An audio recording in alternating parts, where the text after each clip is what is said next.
Prep Test 71, logic game number 4. In this game, we are arranging paintings in a museum. And we have 7 paintings, M, P, R, S, T, V, and W. And we have 7 spaces where they can go. Obviously, 2 paintings can't hang in the same space. So we have a very straightforward sequencing game here with a very straightforward sequencing diagram. And we can jump straight into the rules. So the first rule tells us that T must be closer to the entrance than W. So closer to the entrance in this case just means a lower number. So T must be before W. The next rule tells us that R must be before M with exactly one other painting between them.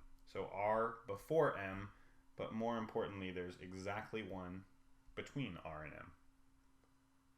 The next rule tells us that P and S must be next to each other, though it doesn't specify the order in which they fall. So we could have PS or SP.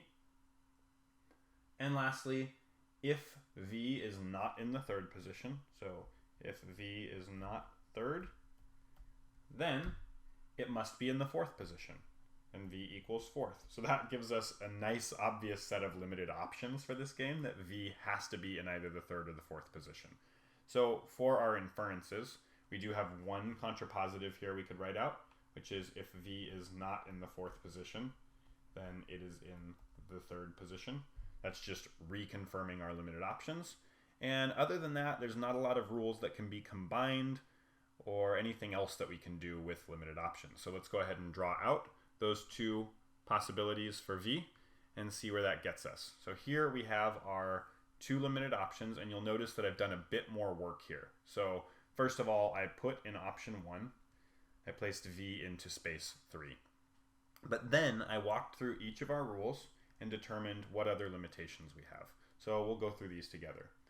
If T is before W, then T can't be here in space 7, and W can't be here in space 1.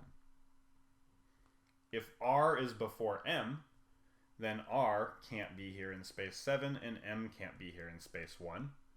Furthermore, we know there's a space between R and M, therefore at least 2 paintings must come after R, so R can't go in the 6th spot, and at least 2 paintings must come before M, right here. So M can't go in the 2nd spot. P and S can be in any order, so we can't restrict them yet. And we've already built in our V3, V4 rule. So that finishes off this first option. Then we move down to our second option where we've placed V in the 4th spot, and our limitations on the rest of the spaces are identical, our W, M, R, and T limitations. So here are the limited options for this game, and now we are ready to dive into the questions.